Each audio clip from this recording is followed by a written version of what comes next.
The dinner rush had just begun when the glass doors of the Harbor Street Bistro swung open, letting in a gust of cold wind and a young woman who looked like she had walked through a storm. Her hair was damp, her coat frayed at the sleeves, and her eyes, tired, almost pleading, searched the room with the kind of hesitation that instantly drew attention. But it wasn't the warm kind. A couple near the door went silent, lowering their coffee cups. Two teenage girls at the corner table nudged each other and exchanged giggles. Even the waiter froze, unsure whether to approach or pretend she wasn't there. She stepped forward anyway, clutching the strap of her worn-out bag. "Excuse me, is there a table?" she asked, her voice barely above a whisper. The waiter inhaled sharply. "We're full." "Very full," he lied, even though half the tables had only one or two people. But the truth was uncomfortable, no one wanted her sitting next to them. The woman nodded as if she was used to doors closing on her. She turned to leave, shoulders stiff, trying to protect whatever remained of her pride. But just then, a man in a gray sweater sitting near the back looked up from his notebook. He had been watching the whole scene quietly, noticing the way people stared at her as if she didn't belong. He shut his notebook, stood, and called out loud enough for everyone to hear, "Miss?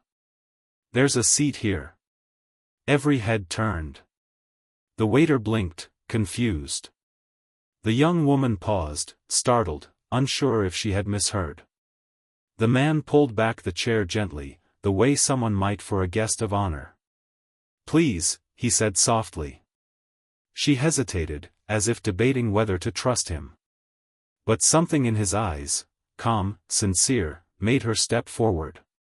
She sat slowly, whispering, "Thank you. I really appreciate it." The whisper trembled with exhaustion, and something else, shame she didn't deserve. The room was thick with judgment. A middle-aged woman at a nearby table muttered loudly, "He must be new here, doesn't know better."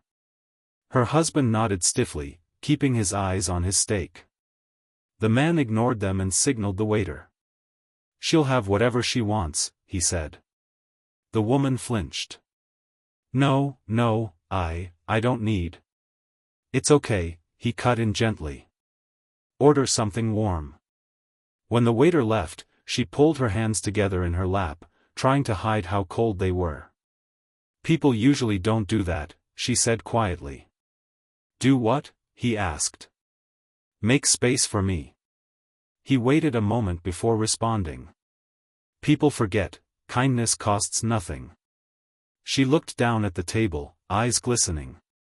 Her voice was small when she said, "My name is Lila."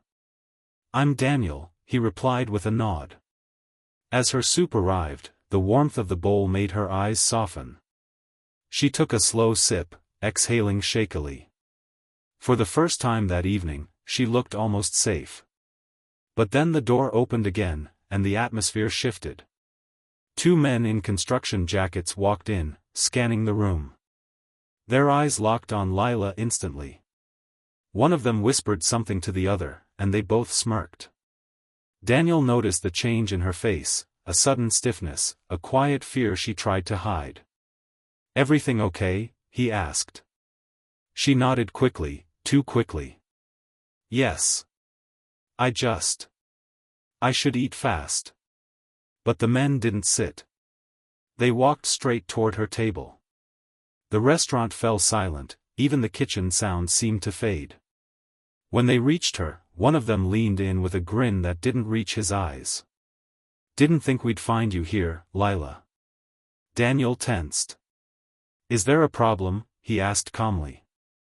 The man turned to him with an amused look. "Buddy, you don't know who you're sitting with." Daniel didn't flinch. "Maybe you should explain instead of hovering over her like that." The man laughed under his breath. "She walked off the job today. Left the site in a mess. Our boss is furious." Lila's head lowered in embarrassment. "I didn't walk off. I fainted," she whispered. "I hadn't eaten all day. They told me to leave and not come back." Daniel glanced at her hands, still shaking, then back at the men. She looks exhausted. You think scaring her in public is going to fix anything? The larger man stepped forward, puffing his chest. This is none of your. Enough, Daniel said quietly. The tone caught both men off guard. It wasn't loud, but it carried weight, controlled, firm, unshakable. The entire restaurant held its breath. Daniel stood up slowly, keeping his posture relaxed but unmistakably protective. If you have paperwork for her, hand it to her tomorrow. If you want to lodge a complaint, do it professionally. But right now, she's eating. She's not bothering anyone. So unless you want the manager involved, I suggest you sit down or leave. The men exchanged a look. Something about Daniel, maybe the calm confidence, maybe the crowd watching, made them back off. This isn't over, one muttered before they walked out, slamming the door behind them. Lila was shaking now, clearly overwhelmed. Daniel sat back down, his voice gentle again. They won't bother you here. She wiped her eyes quickly, trying to compose herself. Why are you doing this? She whispered. You don't even know me. Daniel took a moment before answering. Maybe you've had too many days where no one stood up for you. Tonight, someone should. Lila lowered her head, tears slipping down her cheeks silently. People think I'm trouble. That I'm weak. That I don't belong anywhere. Then they're wrong, Daniel said simply. The waiter approached quietly, placing a cup of tea in front of her. On the house, he murmured. I'm sorry for earlier. Something in the restaurant had shifted. People who had looked away before now watched with softened eyes, some ashamed of themselves. As the night wind pressed against the windows, Lila sipped her tea slowly, breathing deeper, steadier. For the first time in a long while, the world didn't feel like it was pushing her out. Daniel smiled gently. Take your time. You're safe. She looked up at him, and in her soft, grateful smile was an unspoken truth. One chair pulled out at the right moment can change everything.